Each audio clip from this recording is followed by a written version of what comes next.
மெல்லினம் தமிழ் வலைக்காட்சி நேயர்களுக்கு வணக்கம். இன்னைக்கு நம்ம சீட் ஃபீல்டு திரை விமர்சன பதில பாத்தீங்கன்னா அரண்மனை போர். என்னடா அரண்மனை 1, 2, 3, 4 அப்படின்னு வந்தாலும் நம்ம சொல்லுவோம் இல்லையா, 100 வகையான தோசை அப்படிமா.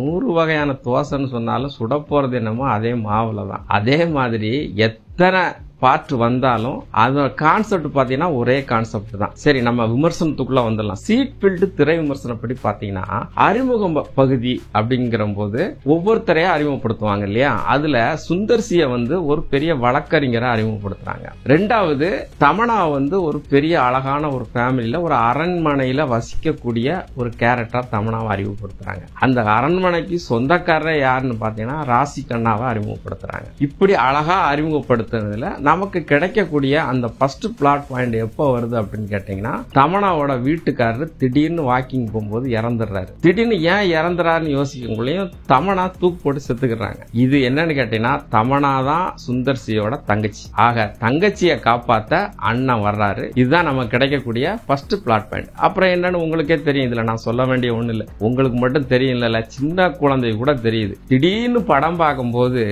ஐயோ இதுக்கு அடுத்து இந்த சீன் தான் அப்படின்னு சொல்லிடுது. அந்த அளவுக்கு அந்த ஃபர்ஸ்ட் பிளாட் பாயிண்ட்ல இருந்து செகண்ட் பிளாட் பாயிண்ட் வரைக்கும் கதைகள் கலகலப்பா நகருதுன்னு தான் சொல்லணும். இந்த கலகலப்புல பாத்தீங்கன்னா ஃபர்ஸ்ட் அரண்மனையில உள்ள அந்த காமெடியோ அந்த கதையோட ஸ்கிரிப்டோ எதுவுமே கிடையாது. இவர் கண்டுபிடிக்கக்கூடிய வழக்கமான அந்த சோதனை ஓட்டத்துல சுந்தர்சி ஒவ்வொரு விஷயமா இது தற்கொலை இல்ல கொலை, அடுத்து என்ன அடுத்து என்ன அடுத்து என்ன அப்படின்னு சொல்லிட்டு நம்ம எதிர்பார்க்கக்கூடிய காட்சிகளா நகர்ந்துகிட்டு போயிட்டே இருக்கு. செகண்ட் பிளாட் பாயிண்ட் வந்துருது. என்னன்னு கேட்டீங்கன்னா, அவங்க தங்கச்சி பொண்ணை கொலை செய்யறதுதான் அந்த செகண்ட் பிளாட் பாயிண்ட். அந்த தங்கச்சி பொண்ணை கொலை செஞ்சாங்களா இல்ல இவர் சுந்தர்சி காப்பாத்தினாரா அப்படிங்கறத கிளைமேக்ஸா விட்டுருக்காங்க. இப்ப நான் சொல்ல போகும்போதே உங்களுக்கு புரிஞ்சுக்கணும். கிட்டத்தட்ட பாத்தீங்கன்னா இந்த 3 பார்ட்ல உள்ள அதே டெம்ப்ளேட்ல அப்படியே வந்திருக்கு. யாரையாவது ஒருத்தரை கடைசியில காப்பாத்துறதா இந்த அரண்மனையோட கதை. இந்த படத்திலயும் அப்படித்தான் கதையை சுந்தர்சி அமைச்சிருக்காரு. அடுத்து படத்தோட விமர்சனம் பார்த்தீங்கன்னா,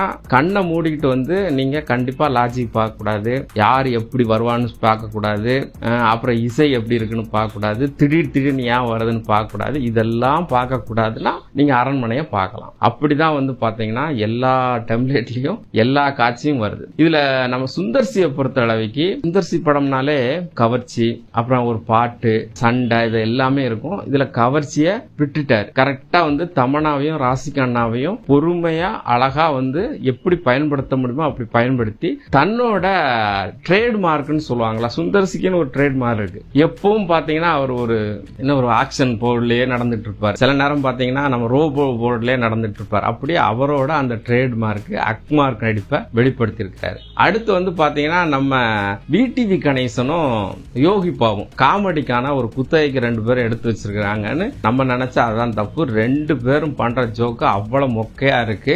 கிட்டத்தட்ட அவங்க வர்ற சீன் எல்லாம் ஏன் வந்தாங்கன்னு சொல்லக்கூடிய அளவுக்கு இருக்கு. சத்தியமா காமெடி வரல. கோவை சர்லாவும் இந்த இடத்துல பெருசாலாம் காமெடிக்கு எடுபடல. கடைசியில கொஞ்சம் அவங்களுடைய காமெடி எடுபடுது. தமனா கொஞ்ச நேரம் வந்தாலும் தன்னோட நடிப்பை அவ்வளவு பிரமாதப்படுத்திருக்காங்க. தமனா தான் இந்த படத்தோட ஒரு உயிர் அப்படின்னு சொல்லக்கூடிய அளவுக்கு நடிப்பை சூப்பரா பண்ணிருக்காங்க. அப்படியே சந்தோஷ் பிரதாபன் இவரும் ஒரு சில வந்தானாலும் தனக்கு கொடுக்கப்பட்ட சீனை சரியா செஞ்சிடறாரு. சிங்கம்புலி சில காமெடிக்காக யூஸ் பண்ணப்பட்டிருந்தாலும் அவரும் சரியாவே பண்ணிருக்கிறாரு. ஆக எல்லாருமே அவங்களோட நடிப்பை கொடுத்தாலும் இந்த படத்துக்குன்னு ஒரு பெரிய பிளஸ் பாயிண்ட் அப்படின்னு பாத்தீங்கன்னா, வில்லனா வரக்கூடிய ராமச்சந்திரா ராஜ், அதாவது கேஜிஎஃப்ல ஒரு பயங்கர வில்லனா நடிச்ச அந்த ராமச்சந்திரா ராஜ் தான் இதுல ஒரு வில்லனா வராரு. செமையா பண்ணிருக்கிறாரு. இன்னொரு விஷயத்தை நம்ம பாராட்டி ஆகணும். காடு வழக்கமா அவரோட எல்லா படத்திலயும் அரண்மனையை மட்டும்தான் சுத்தி நடக்கும்.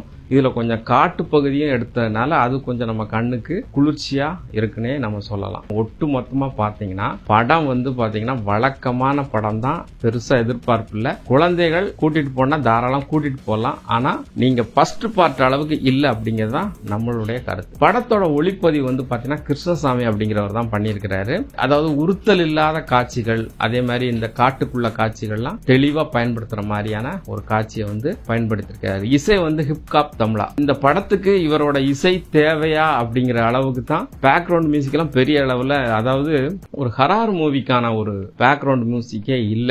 அந்த அளவு பாட்டும் பாத்தீங்கன்னா பெரிய அளவுக்கு நம்மளை ஈர்க்கக்கூடிய அளவுக்கெல்லாம் பாட்டுகளும் பெரிய அளவுல இல்ல. அதனால ஒரு சுமாரான இசையத்தான் ஹிப்ஹாப் தமிழா கொடுத்திருக்கிறாரு அப்படின்னு நம்ம சொல்லலாம். இதை தவிர பாத்தீங்கன்னா எப்படியாவது இந்த கோடை விடுமுறைக்கு மக்களை கொண்டு வந்து ஆகணுங்கிறதுல பெரிய மனக்கிட்டு அந்த டைரக்ஷன்ல சில விஷயங்கள்லாம் சேர்த்திருக்கிறாரு. சிம்ரன், குஷ்பு இவங்கெல்லாம் செமையா ஒரு குத்தாட்டம், சாமி குத்தாட்டம் போடுறாங்க.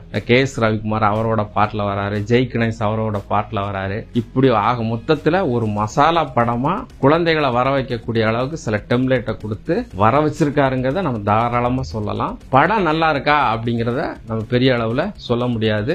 முதல் பார்ட் அளவுக்கு இல்ல அப்படிங்கிறது தான் நம்மளோட கருத்து. இதுவரை கேட்டுக்கொண்டிருந்த மெல்லினம் தமிழ் நேயர்களுக்கு நன்றி.